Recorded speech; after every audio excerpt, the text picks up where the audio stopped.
Good morning and welcome to the State Library Victoria, and to all of you joining online and as well as here on site. It's so fantastic to see you all in the audience. Thank you so much for coming.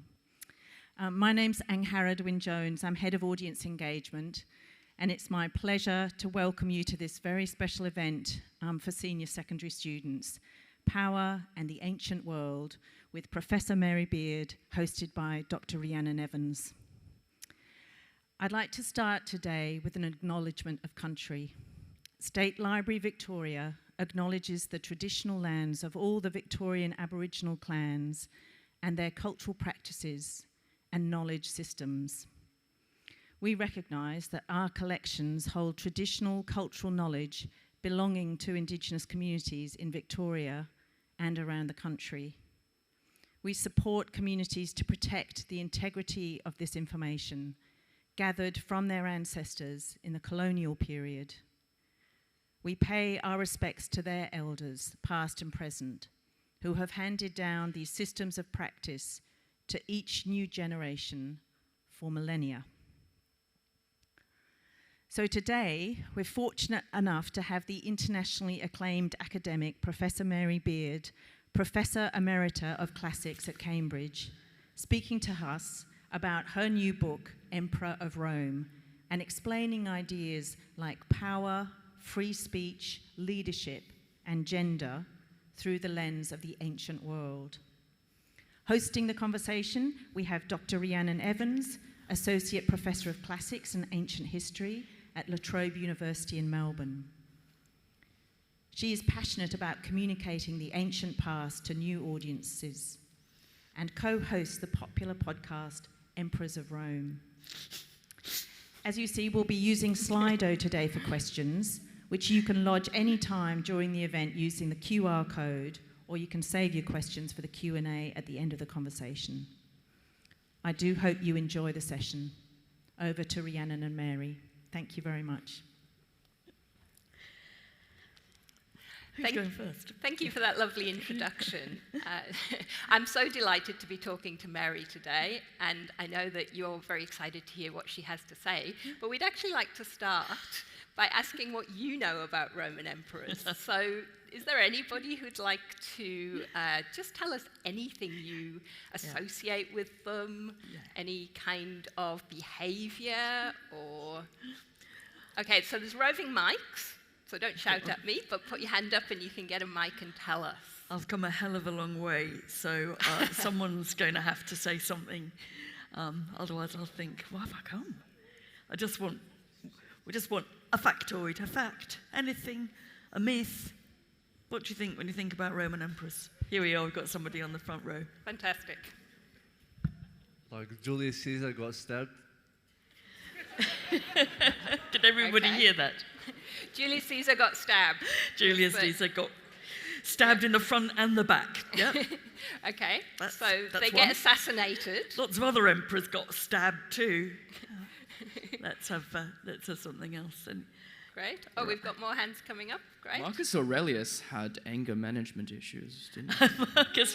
Marcus Aurelius, emperor in the 2nd century AD, had anger management issues. Let me tell you that Marcus Aurelius, who wrote a series of kind of self-help guides, partly to anger management, which is now called the Meditations. I tell you, he is still a bestseller.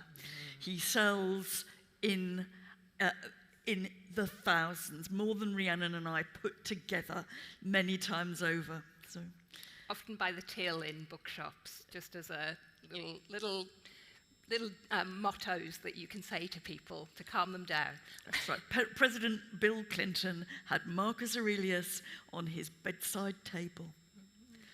A fat lot of good it did him, I think. I think we had one more. There was another one over there.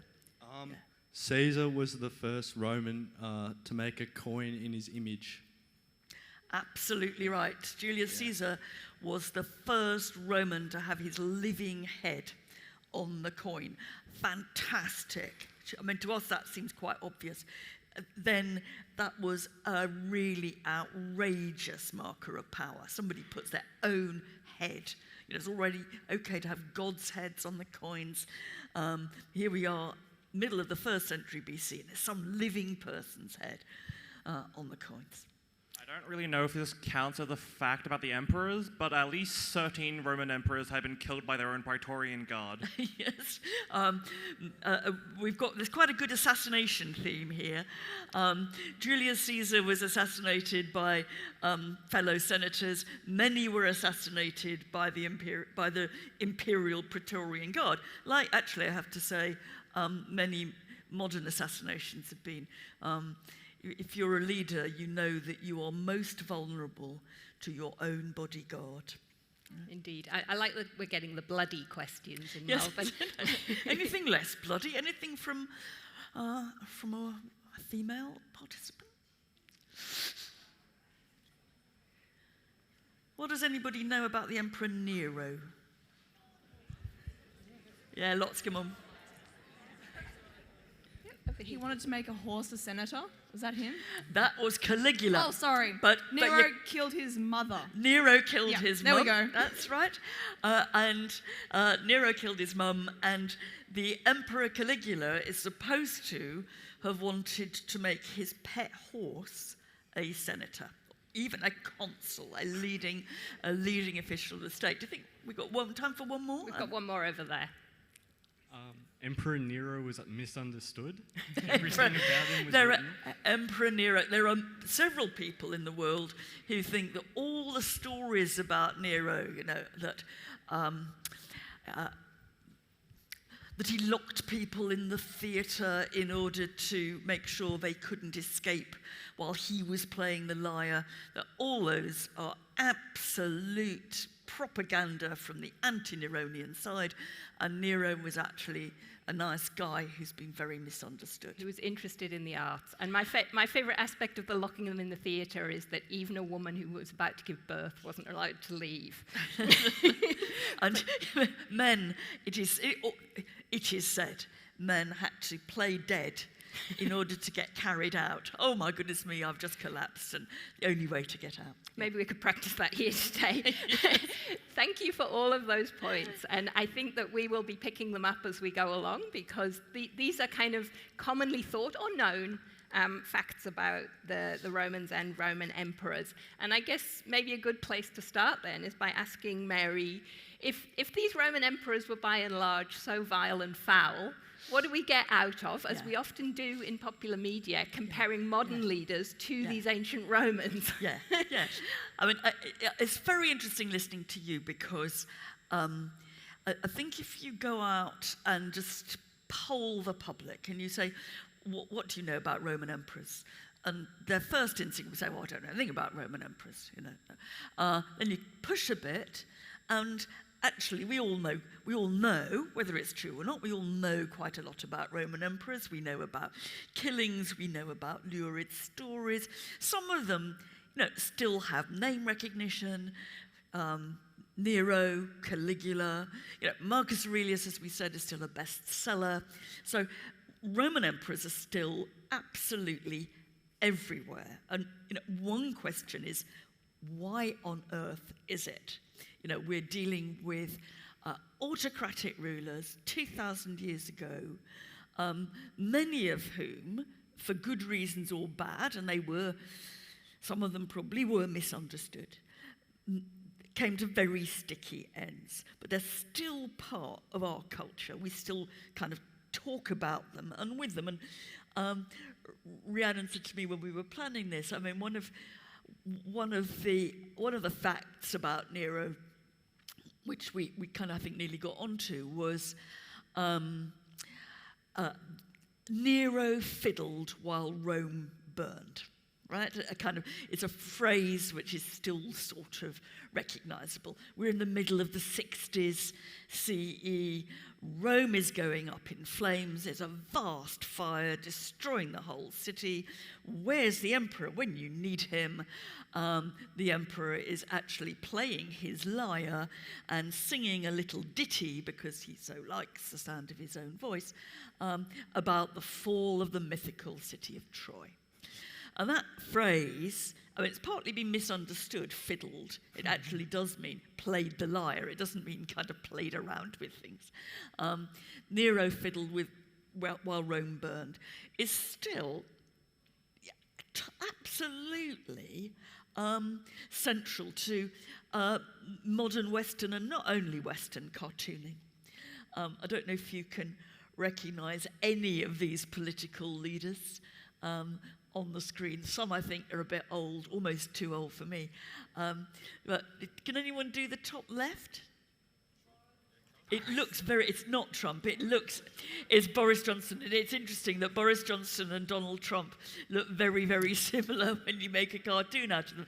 But that one I believe to be Boris Johnson. You've got an American one underneath. It's Obama, right?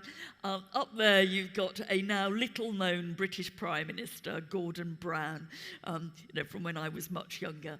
I put it in because it's a rather nice cartoon. Below him, just to show it isn't just the English-speaking world, you've got Bolsonaro of Brazil on the front cover. Which great, because his name almost contains Nero, as they managed to feature. And I've remembered, since we were chatting about this, Mary, that some of these students might remember not that long ago, I think you're not too young, that the same was done with Scott Morrison, our previous Prime Minister, because we had fires, literal fires, going here, and natural disasters, and he was, where was he? In Hawaii. So not only was he fiddling, but also he had the flowers and garland around his neck. It's saying what people so often want to say about their leaders, that their mind is not on the job.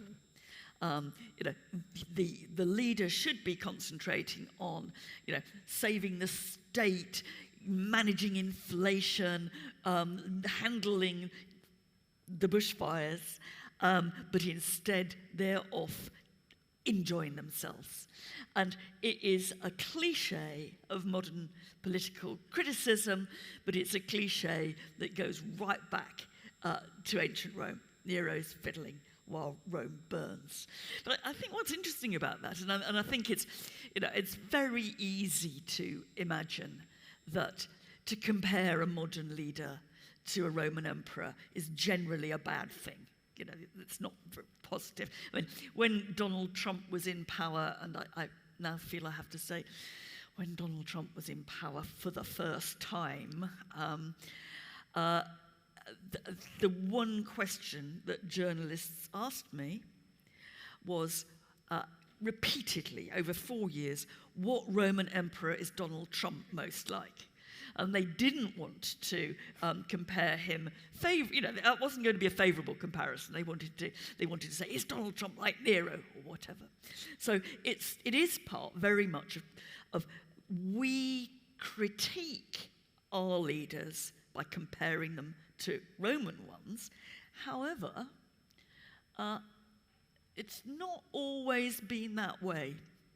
And if you go back certainly into the 19th century and earlier, you will find politicians or monarchs actually displaying their own preeminence and their power by being dressed up as Roman emperors.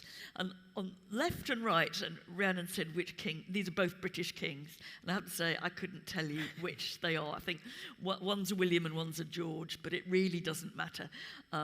It's a bit like it doesn't really matter which emperor is which. What you know is they're an emperor, and now they look ever so silly because in order to say, I am a powerful leader, they have got themselves up in kind of Roman imperial dress. And it now seems very, very puzzling to us. I mean, it's hard not to see this guy over here just looking stupid, actually, in that little skirt of his. He looks very silly. It looks almost cartoony, doesn't he? Like someone's mocked it up in Photoshop and shoved the head on there. Yeah, it does.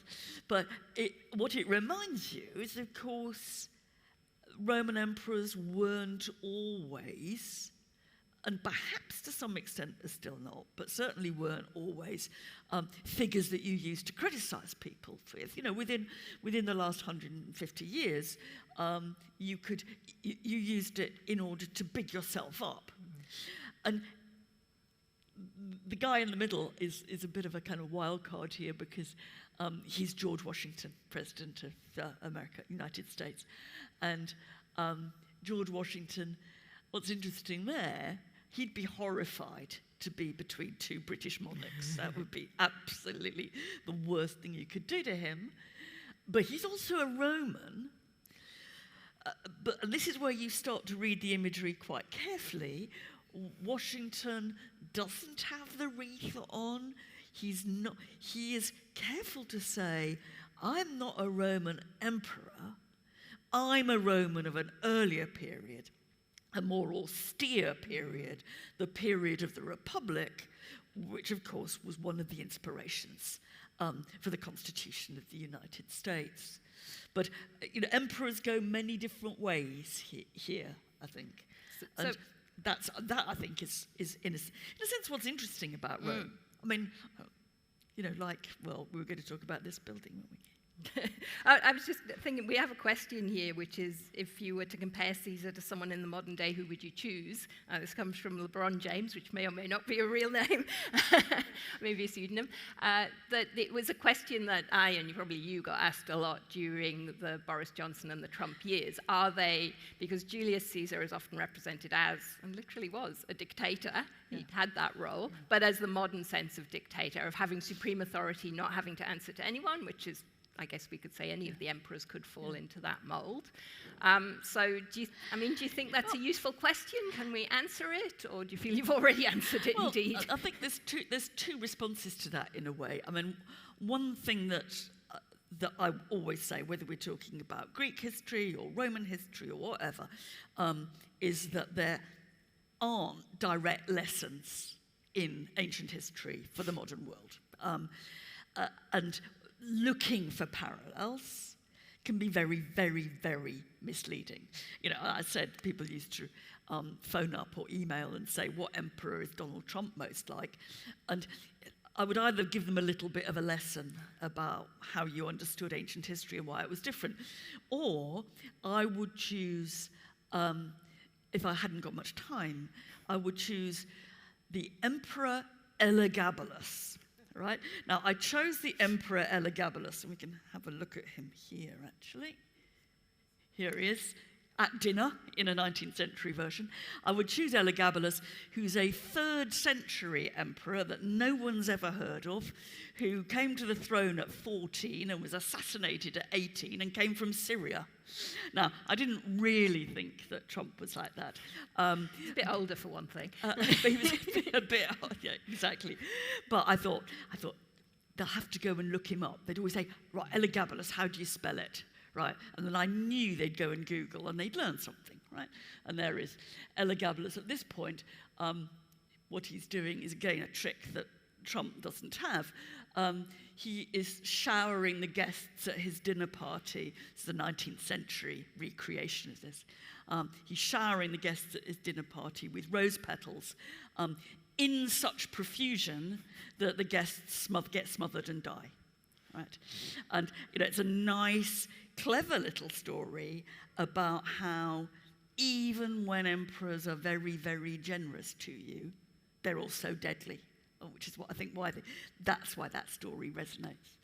And rose petals are really expensive, so emperors have kind of unlimited resources, which, you know, I know you said that you were trying to teach these journalists a lesson, but, you know, Trump coming down the gold staircase is a kind of a good parallel there. For rose petals, read gold. I do think, though, that's one of my lines, very kind of saying, you can't make these comparisons between the ancient and the modern world. You can, you know, the ancient world might help you think about the modern world, but it doesn't kind of tell you anything. I think that there is a comparison between Julius Caesar and modern populist dictatorships. I mean, no, sorry, I shouldn't have said dictatorships. I mean, Johnson and Trump, they're not quite yet dictators. Partly in the way, in some of the kind of lessons and rules of their political playbooks. I mean, what Julius Caesar did, and the democratic, sort of democratic system of Rome was crumbling.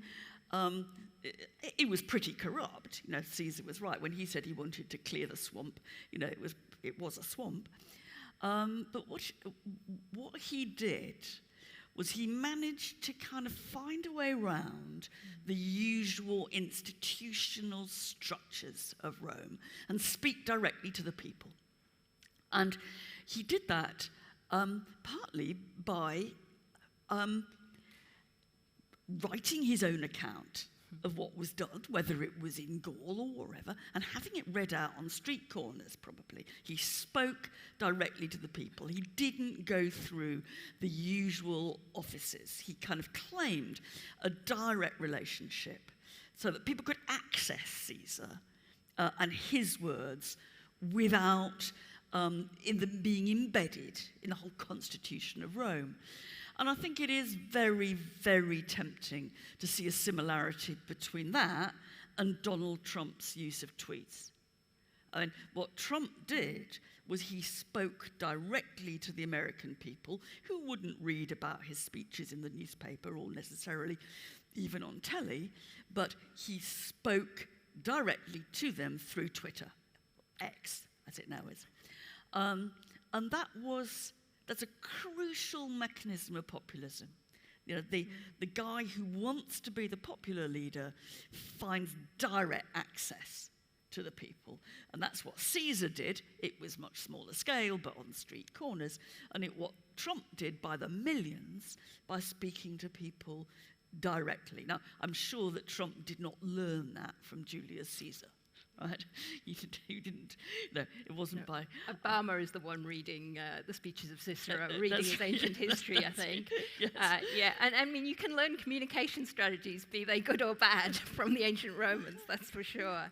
One of the comparisons people have made, kind of leading on from that, is that Julius Caesar's ability to connect with the people kind of led to a whole, you know, in his successor, in Augustus, who may be the emperor that some of you have studied already, that we get this system, what we call the empire, of one man having absolute power. And so the comparison's often made that this is obviously what's going to happen to America then. Although you have very effectively kind of poo-pooed that as if it happened in Rome, it will happen to us. But watch out for that, actually, that you'll see people make those very easy comparisons. They do. And I think that that all of you who are studying a bit of ancient history have a kind of obligation to say, look, it's all a bit more complicated than that. Ancient history is interesting. It does give you an insight into the modern world, but it isn't a kind of playbook of predictions for what's going to happen. But I think it does open your eyes to how power works in a kind of place which is remote from us, but still sufficiently familiar. I mean, when I was writing this book on Emperor of Rome, and it's a book in which I tried to, in a way, just get away from the biography of this emperor, the biography of the next one, you know, just to think much more generally about what did emperors do, how did their power work, or, you know, how did they eat, or whatever. And it did strike me when I got to the end of the book that there were sort of resonances for us. Because I kind of, as I was writing the last chapter, I thought, so how do these guys stay in power? Right? You know, most of our stories about them are the stories of assassination or they're stories of their wickedness. Not universally, but that's what most of us remember, as we've seen. You know, even poor old Marcus Aurelius had anger management problems, and he's quite often thought of as a goodie. So why do they stick in power?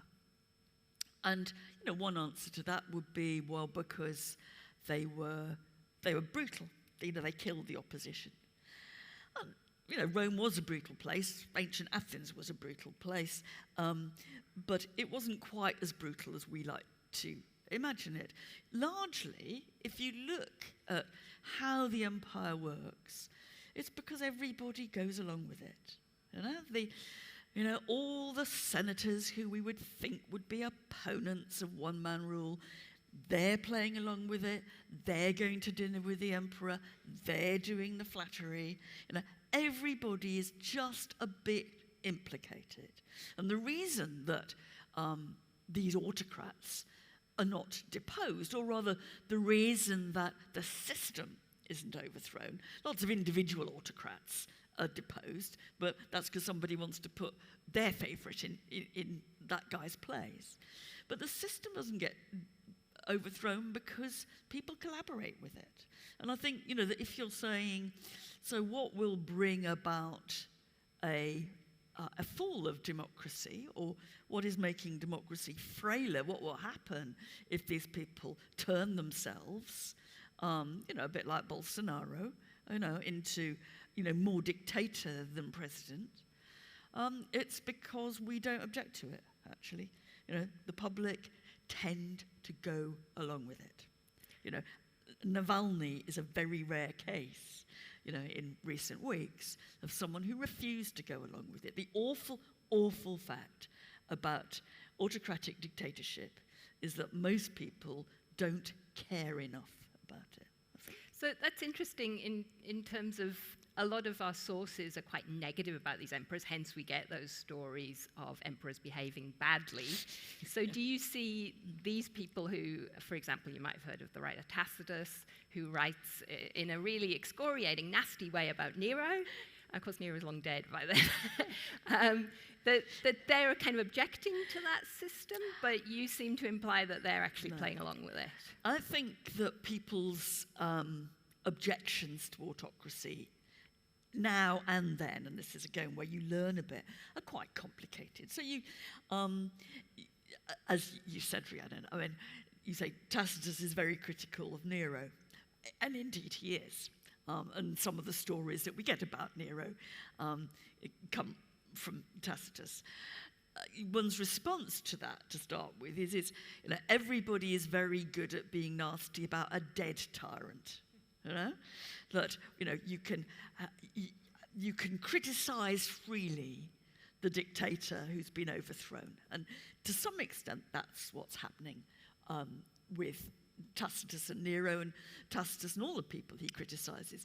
I think the biggest eye-opener I had when I was a student, I'd read quite a lot of these rather powerful critiques in ancient historians, people like Tacitus, about how terrible the rule of one-man rule was and what its faults were. And I kind of imagined them as brave people, you know, standing up against tyranny. And in a sense, that's how we've read them, and they have been a very powerful kind of underpinning for us of critiquing tyranny. Then you say, well, what did Tacitus do under these tyrants? Right? You look at Tacitus's CV, and he does extremely well under the nastiest emperors. So he's there profiting. His career flourishes. He almost admits it at one point. You know, I didn't do so badly under Domitian myself, right? Domitian, you know, an equal monster to Nero.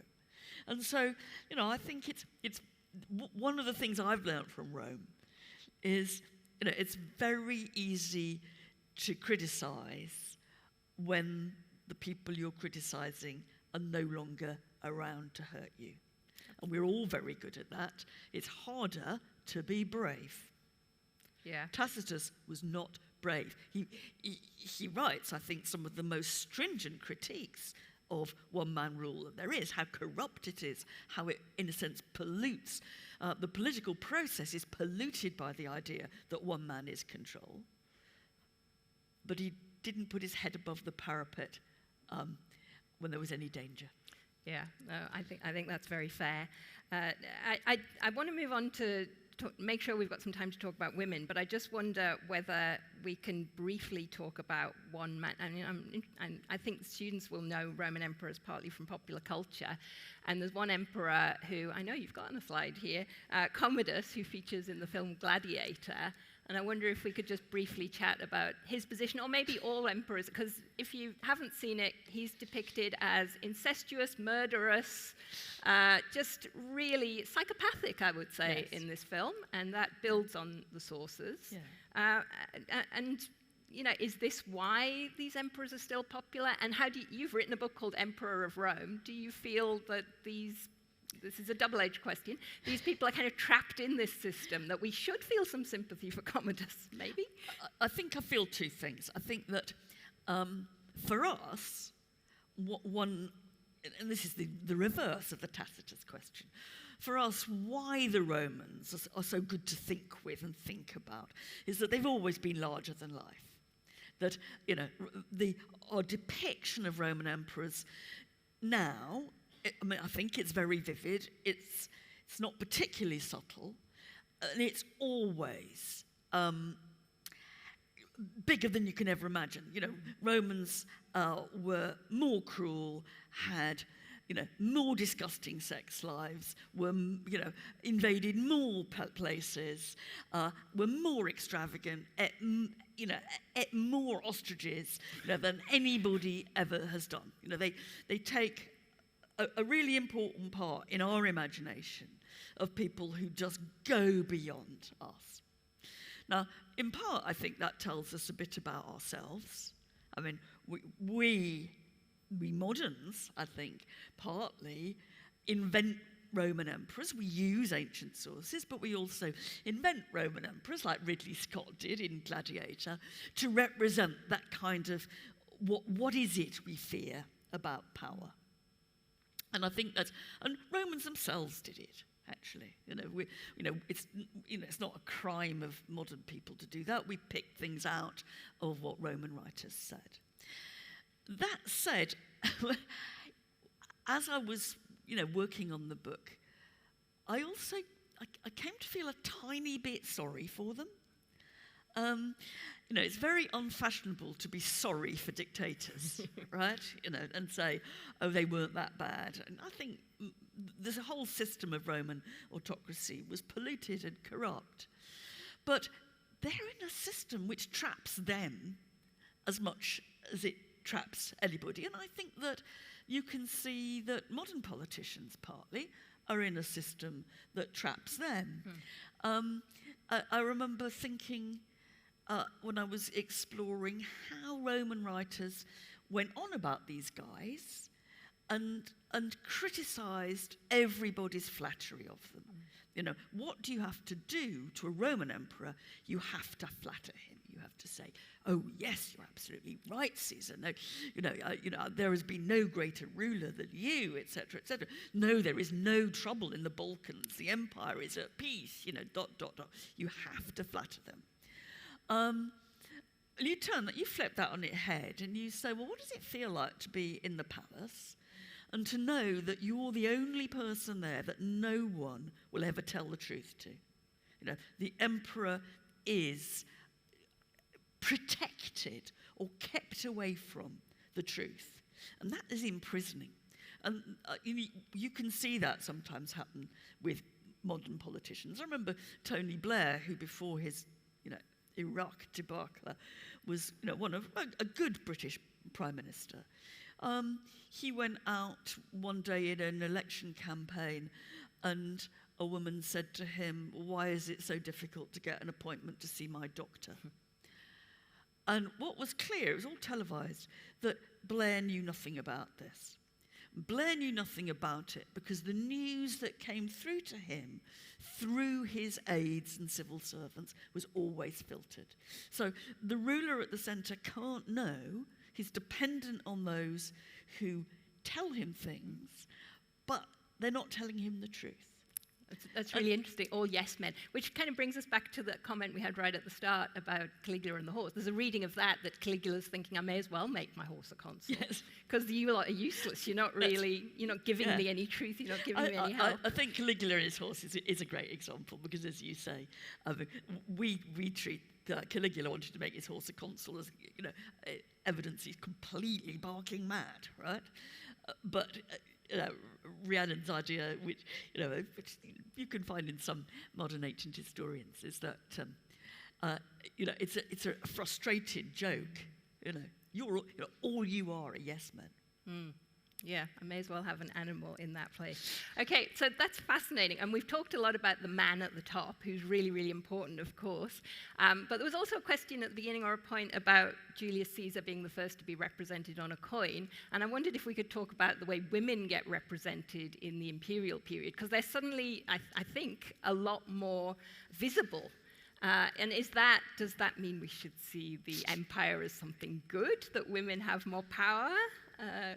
Or is that too simplistic? Well, it's certainly true, I think, that some women had some power in the Roman Empire in a way that they hadn't done before. If you go to 5th century Athens, the birthplace of theatre, etc., it is in some ways, but you don't find any women in public doing anything in 5th century Athens. Now, I think that Rome, if you want to say, as a woman, would I choose to live in 5th century Athens or 1st century Rome? I'd go for Rome any day, absolutely. You're allowed to go to dinner with men, right? We certainly weren't if you were rich in 5th century Athens. And I think that if you think about the change between the sort of democracy of the Roman Republic and then the tyranny of empire, and you think, what would you notice if you lived through that period?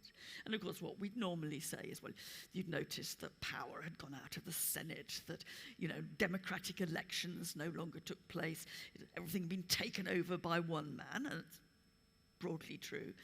You'd also see lots more women in public and in sculpture and on coins. Right? One of the revolutions really that we forget is that the rule of the emperors paraded the women as well as the men. And that's partly because women were necessary in an imperial system if you wanted to have an inheritance, if you wanted your son to become the next emperor. And here we've got Messalina, who was the wife of the Emperor Claudius, actually making that point. What's the point of Messalina is that she's got a baby, right? And so you would see women in a way that you'd never seen women in public before. Now, did that mean that they were really powerful? My answer to that would be no.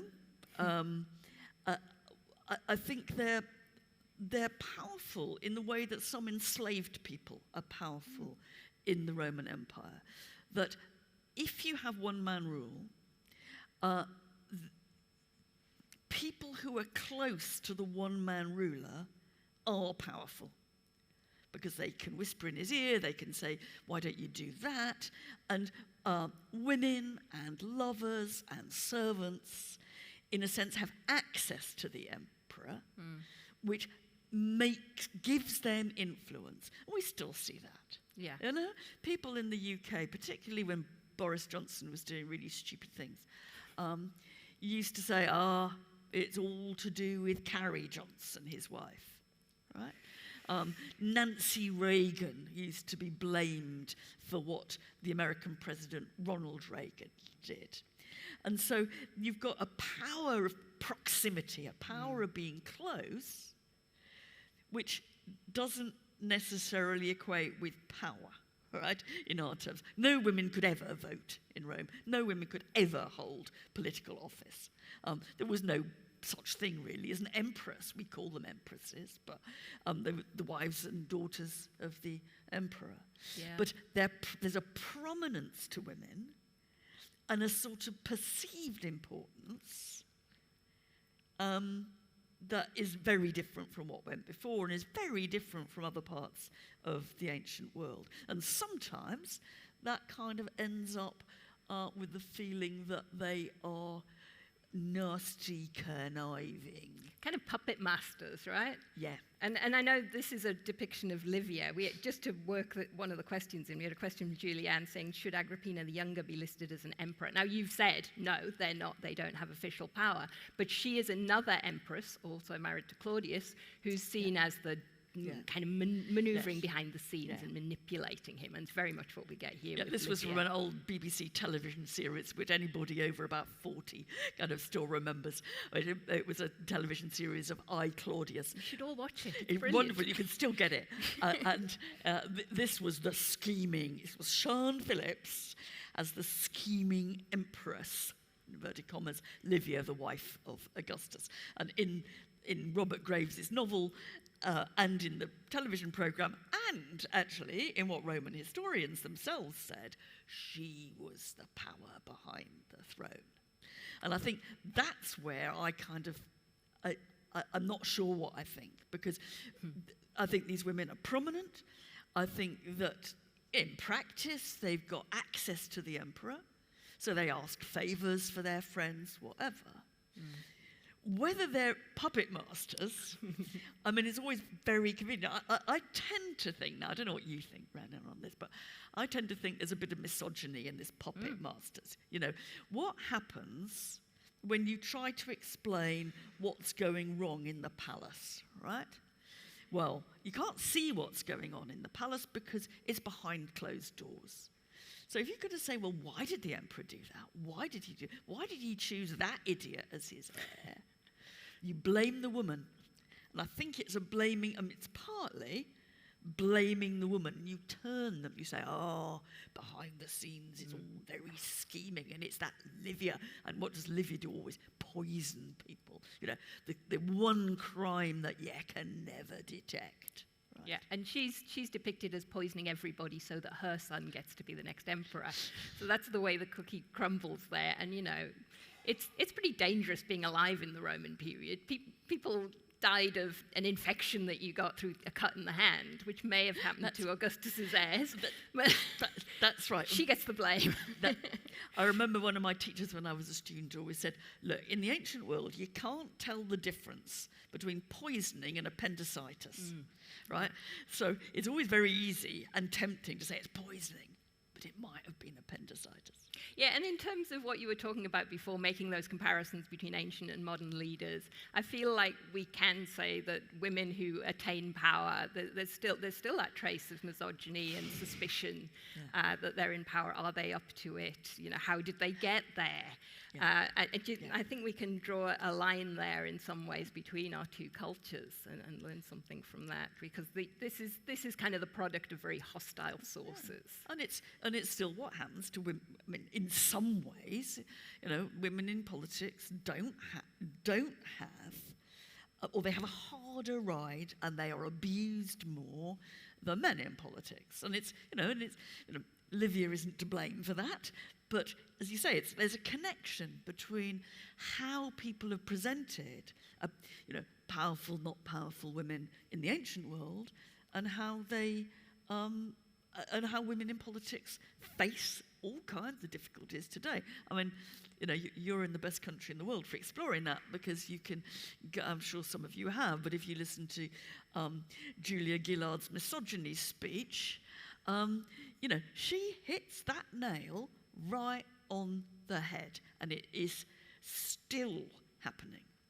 And, to some extent, I think that, if you want to kind of arm yourself against that, if you want to start to explore how that version of, women as being dangerous, useful, scheming in politics, but never as good as men, I think if you add together what happened to Gillard and what you read in Tacitus, you've got quite a good template for understanding that. That really kind of answers what was going to be my last question, which is what can we learn from looking at ancient Rome, given that there's so many quite deplorable figures that we see, or at least the way they're depicted. And I think that answers it nicely, but do you want to add anything else just as a sum up of what we can learn from? It's a very general question, but why are we still looking at these people? I think they give us a different perspective on ourselves, but it's still a perspective on ourselves. I mean, they help you observe your own culture in a different way from the standpoint of the Romans. And also, they expose to you the kinds of arguments, sometimes appallingly sexist, misogynistic arguments, but there are all kinds of others. The kind of arguments that we still use, and you see them very clearly when you go back to the ancient world. They also show you, and that sounds a bit gloomy, they also show you ways in which the Romans and the ancient Greeks are debating questions that we still debate about, individual rights, terrorism, extremism, freedom, in ways that partly we've inherited from them. I mean, I think you really don't understand the idea of what rights you have as a citizen unless you go back to Roman political writers, to probably a lesser extent Greek political writers, who were terribly important to all those people in the Renaissance and later who defined what we think a citizen should be. So I think you can't get rid of the Romans. So if you can't get rid of them, you might as well do a deal with them and work out what's interesting about them, because they're there. They're still there. Absolutely, and I think that should be the motto that we take from this. You can't get rid of the Romans. I do want to allow time for questions. Can I get the QR code back? Do you think? I think if you just go backwards far enough to the second slide, it might come up at the end, but anyway, it'll be there. Okay, so I've got some questions here, but I know there are also roving mics, I believe, coming around. But while that happens, I just want to read someone's comment. This came from Jessica. Elagabalus is the most underrated emperor ever. Elagabalus is indeed... He of the rose petals. Is the most underrated emperor ever. And if you wanted to go away and just read one thing after what we've been talking about today, I reckon you should go and look up Elagabalus on Wikipedia and then follow some of the references to translations of what the ancients actually said about him. And it is an extraordinary eye-opener. Sometimes it's very funny. Elagabalus is supposed to have invented the whoopee cushion because he used to invite people to dinner.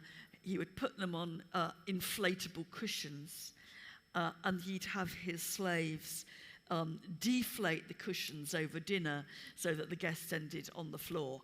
Ha ha. Yeah, he's only 14, right? Okay? Yeah. But there are also ways in which you can start to think about, if you want to know how could Romans imagine, and I suspect, in this case, I suspect a lot of this is true. Elagabalus, has been misrepresented. It collects together, the stories about him collect together everybody's worst fears about what a Roman emperor could be or should be or was. I mean, one example to that, which seems kind of quite forward-looking in our eyes, but certainly wasn't in the ancient eyes, he is supposed to have created a woman's senate. So there was a male senate, like usual, and then a woman's senate. I'm sure this is not true. But what it's doing is saying, Elagabalus doesn't understand even the basic principles of gender division. Yeah. And there's a lot worse. A lot that we might see as progressive is actually being told to us because it's bad. Those authors think it's bad. So if anyone wants to just raise their hand to get a mic to ask a question live. Oh, great, we've got one. I do have some more here as well, but please do ask in person. Over here first. Oh, and then we will come here. Me first? Yeah, you first. Okay. What parts of their culture did you like and would you like to see more of in our current? What parts of their culture do I like? Is it the food? No, I think the food would be absolutely ghastly. I think what I like, and I suppose I'm speaking here from a sort of social media generation, even me, I like the idea that of the face-to-face encounters that you get in Rome, right? You know, that it's the idea that you go to the theatre, even the Colosseum, horrible as it is, and the races, and you meet people, and citizenship is about interacting with your fellow citizens. It's not about sitting at home late at night with your laptop, right? And so I like the face-to-faceness of it, and I like the centrality of literature and art. I mean, it's very easy to say, and it's partly true, that all the kind of literature we read from the ancient world, that's all very elite. You know, that didn't make any difference to the ordinary people. You know, it was only, you know, posh boys that read Virgil's Aeneid, for example. Up to a point, that's true, but you go to Pompeii, and you find scrawled on the walls of Pompeii quotes from the Aeneid. You find people, you know, having jokes about Virgil and the Aeneid. There's a kind of shared literary culture, partly because even though Rome's very big, it's very small in our terms, that we've kind of lost. You know, it's a multicultural world. Rome, ancient Athens is certainly not a multicultural word. Rome and the Roman Empire is multicultural, but it shares, it has a kind of, there's a central shared bit which everybody partakes in. Even, you know, I'm now worrying terribly about that, because I'm saying, do I mean slaves partake in that? I'm not sure I do. Free citizens, let's say. Yeah. We had a question over here as well. Yes, please go ahead. You mentioned earlier that the Declaration of Independence was in some ways influenced by the ancient world. So I was just wondering what sort of key aspects, in your opinion, did the ancient world influence the Declaration? In the Declaration of modern culture and modern buildings, that kind of thing. Do you mean the American Declaration of Independence? Oh, the American Declaration, as I thought it said decoration. So, American Declaration. They're connected, sort of. Yeah, they're not. What is clear, look, the founding fathers in America, and you know, they were absolutely imbued in the history of the Roman Republic. And when they came to think of how to have a state which was not monarchical, not like the Brits, and you know, and all those stupid kings dressed up in skirts, where they went was to Republican Rome. You know, why is it called the Senate? You know, it's called the Senate. Why is it called the Capitol? Because it's actually trying to use the institutions and the even the kind of geographical layout of Rome, democratic Rome, as a template for reinventing a modern democratic state.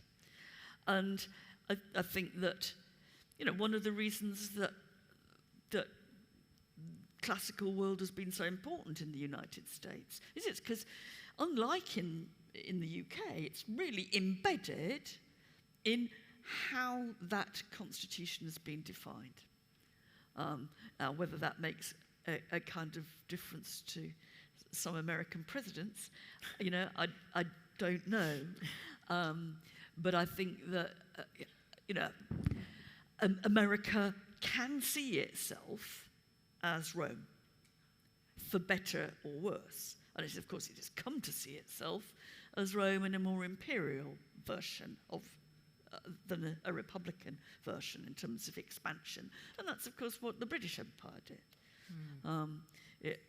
It kind of partly conceived of itself as being the successors of Rome. The world leaders and the builders of empire. Which is why one of the reasons these guys make themselves look so stupid in their Roman military outfits. It's because they're seeing themselves in those terms. So, my big claim would be that you understand modern history from the, let's say, the Renaissance onwards, much, much more clearly if you understand how those people who are making the big decisions, how they engage with particularly Rome. We now, I think, tend to think in terms of the foundations of the West. We tend to think in terms of Athenian democracy. For most of the last half millennium, actually, it was Rome that really gave people a way of thinking about what it was to do politics. We've got lots of questions that have come in here, and I'm sorry, there's no way I can get to most of them, but I thought we'd finish with a really easy one for you, Mary, which I think touches on what was it to be a successful emperor, which, is your book deals with the Roman emperor, and it's specifically asking why Augustus is more successful than Julius Caesar. I don't expect you to answer that comprehensively, but maybe from the aspect of how does Augustus make it? God how knows. does he? No, it's too hard. I mean, part of me says, look, Julius Caesar got very unlucky, right? Augustus got very lucky. And I think if people say, and I think it's the big unanswered question, why does this system survive for so long? Individual emperors don't necessarily survive for long, but the system survives. And in the eastern part of the Mediterranean, it survives until the 15th century. It's not, this is a long-lasting system. I think two things that Augustus did. One is he didn't die. Always useful. And he often thought he was about to die, and he was always a little bit off a flap, it seems, when he got sick. But he actually lasted long enough to establish something. The other thing that he does is he basically nationalizes the army. Why had the sort of democracy of the Republic, why did it collapse? Well, one very big reason it collapsed was it never controlled its own armies. Armies were always loyal to individual generals, and they were quite happy to fight it out in order to get their guy into power. Augustus manages enormous cost, a huge cost. It's kind of half the annual income of the Roman Empire goes this way, to make the soldiers a state force with proper payment and a pension plan. Basically, that's what it does. It costs him the earth, but it means that the soldiers don't go rogue. And the extraordinary thing, really, after the kind of constant civil war running up to Julius Caesar, you look at the first 2 centuries or so of one-man rule, and there's only 2 occasions when the soldiers tried to take things into their own hands and have a military revolution and put their own guy in charge. Individual members of the Praetorian Guard are quite capable of stabbing the ruling emperor in the back, but you don't get a militarized civil war, except on 2 occasions, one in the first and one in the late 2nd century AD. And that's because Augustus made the army a national force, not a private force. I'm glad to see it all comes down to pension plans. It's a pension plan. It's the pension plan. Of course, he did have Livia behind him too. Maybe that helps. I think we've run out of time, unfortunately, but I'm sure that you'd all really like to thank Mary for a wonderful discussion and there. thank Rhiannon, for that.